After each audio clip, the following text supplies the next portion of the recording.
Yo, first order fam, what's poppin', man? You already know, it's the grip up. I got a week one for you guys, like I promised. I am a little bit under the weather, but I'm still gonna bring y'all these good goods, man.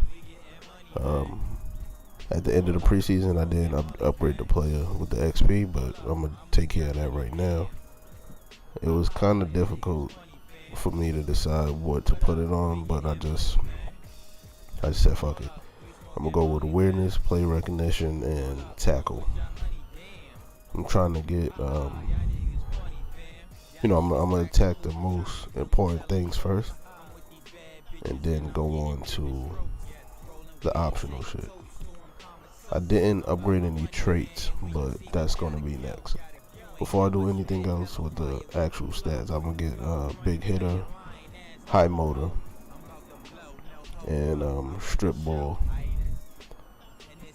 Strip ball is not that important. I'm gonna go with the other two first, and then go from there. Also, I didn't get to select my season goals, and as I said, it's kind of difficult for me to play middle linebacker, so I did not know what I wanted to do: tackles, sacks, and then how many tackles or sacks. And given the way that I've played, I'm like, alright, I'm not going for sacks, so I'm gonna have to go with tackles, and then fuck it, 70. Because as we all seen, I did not get any good tackles during the preseason. But we're gonna jump into this week, man. Let's get it.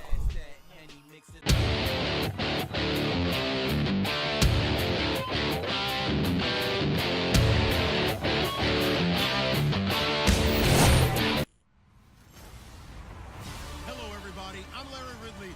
Welcome to the NFL on EA Sports. Of all the things to keep an eye on here in opening week, one of the more interesting things is how this young man will handle the transition from college to the pros.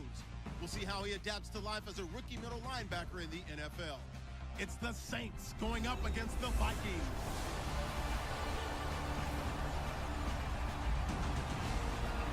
EA Sports coverage takes us to one of the newest jewels on the NFL landscape, U.S. Bank Stadium in Minneapolis.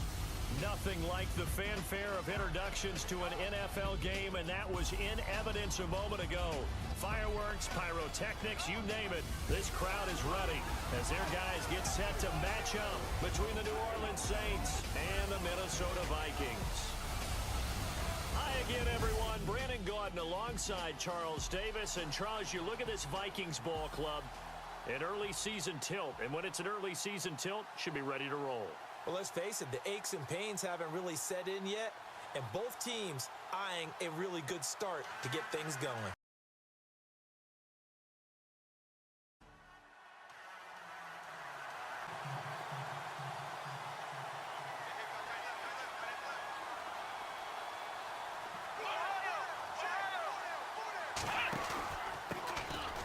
Now it's the Boise State alum, Jay Ajayi.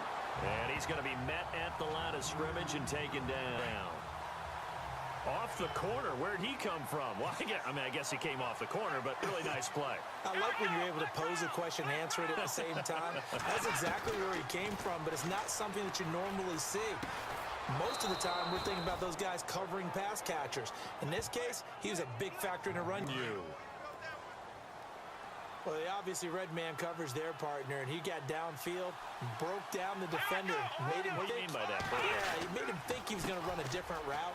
Probably thought he was going to take it upfield, and he curls back inside for the completion. And he's got this one just across midfield to the 49. Offense in a good spot here, 2nd and 2.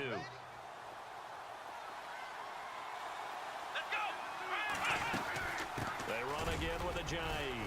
And he'll get this into enemy territory, but not by much, as he's down to the 48. And the defense searches for one more stop here after the run on 2nd down. Here's Ajayi.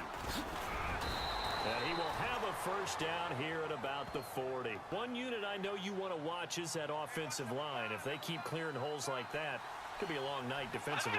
No doubt about it, because when they are in sync, as we're seeing so far, where that continuity is there, and you can see that they're playing off of each other while controlling the defensive front and linebackers, you're exactly right, Mitch.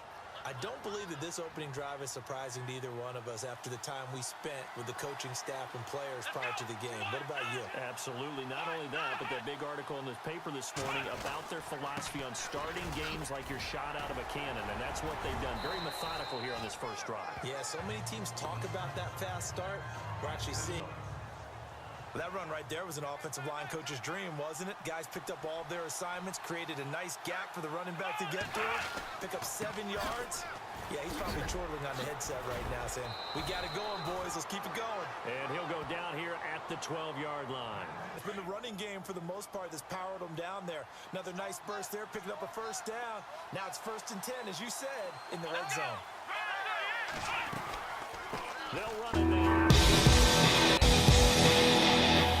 And he'll be knocked down sideways at the 7-yard line.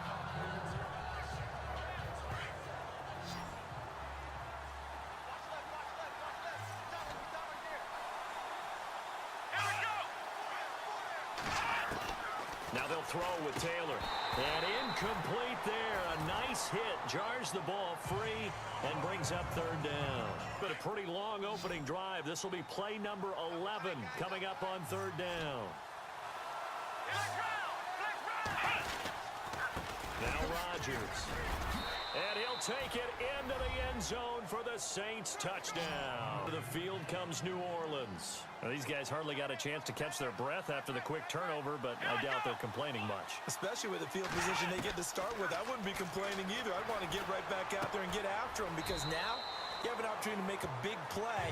I'd say when you're playing a quarterback with some experience and some moxie, you enter the danger zone when you decide to blitz him, because if he's able to diagnose as he did on that play, he can hurt you downfield. He reads defenses so well, doesn't he? He really does, and the best part about that play for him, target for a really nice game. Let's go. On 3rd down, Taylor. He finds Roberts complete. And he gets the first down yardage he needs. Up a 1st and goal. And the D-line pinching together must be expecting the run.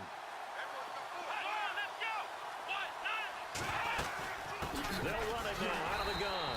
And he is met at the line of scrimmage. And he got off the end there very quickly to make that play. Yeah, it was almost like the bullet train, wasn't it? I mean, just zoom. Quick, quick, quick. And what a terrific play, holding them to no gain. They stay on the ground. Again, it's Ajayi. And he gets them a little bit close. It just never materialized. The offense on 3rd down, a perfect 3 for 3 as they look to keep that streak going. This is 3rd and goal.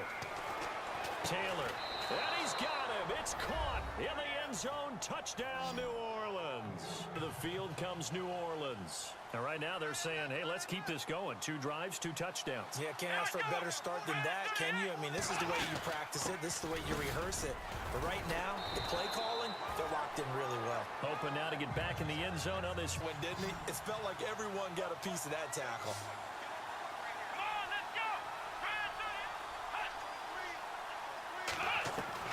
Taylor on 3rd down. And that is incomplete. I know our vantage point might be what's going to be said about that play from the defensive perspective. What's that? That's why I tell all you guys we need more than one tackler to the ball. He broke the first tackle. Luckily enough, there were more people there to get him down. This is Ajayi. And he'll fight forward maybe to the line of scrimmage, but that's all. It's on 3rd down. They've been near perfect. 4 for 5 to this point. This is 3rd and 9.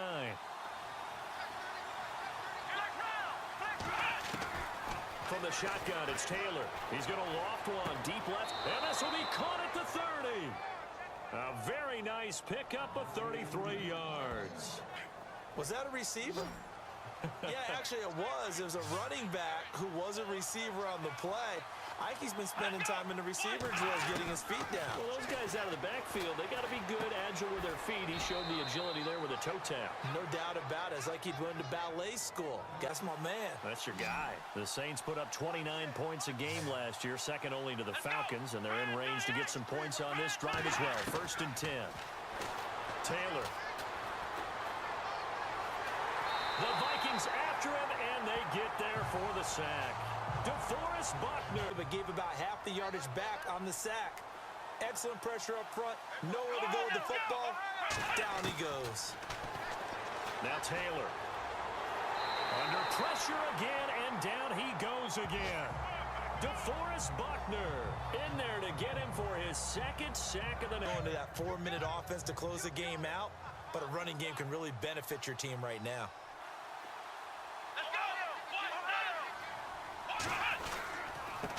And he'll give it here to his running back. And that play will go nowhere. Losing yardage back near midfield. Head up, run right through him.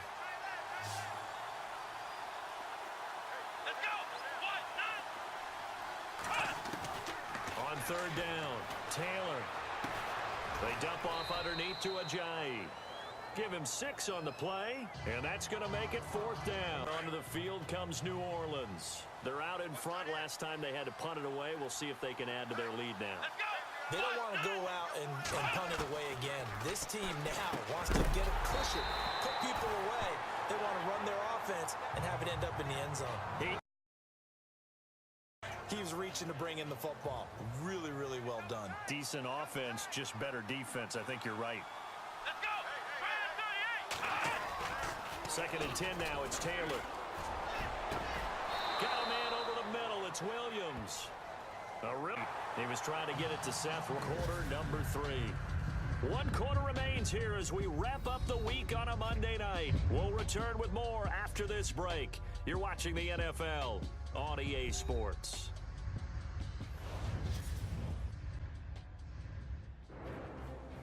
And we return, welcoming you back to Minneapolis. It's the Saints game, but obviously the defense had other plans and really made a nice play.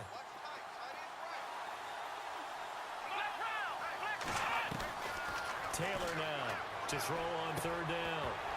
And incomplete. The contact made the ball roam free and brings up 4th down. Now the Saints offense, they get ready to go back to work here. They were forced to punt last time, and I doubt sincerely that they'll have to punt here because they're gifted with terrific field position. I don't even want to think about the idea that they would end up punting starting with this type of field position. Neither do they.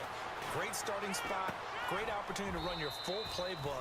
They want to take a shot here, they can go ahead and do it. That one good for 6. The goal of a wide receiver screen is get enough blockers in front to create a wall and let him pick his spot to run the football. How about the defense there, swarming to it and not allowing that to happen? Did not let him get downfield. And he's going to go down. Sacked back at the 13-yard line.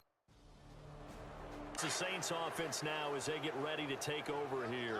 And they had 3 points last time, but they didn't want 3 points because they were well within range of scoring a touchdown. We'll see if they can do better now. I'm with you on that one. Let's just go ahead and be frank about the whole thing. The only one happy about the 3-point. The kicker. Someone get the ball out while he's sitting in class and bring it back to the coach. He's in big trouble.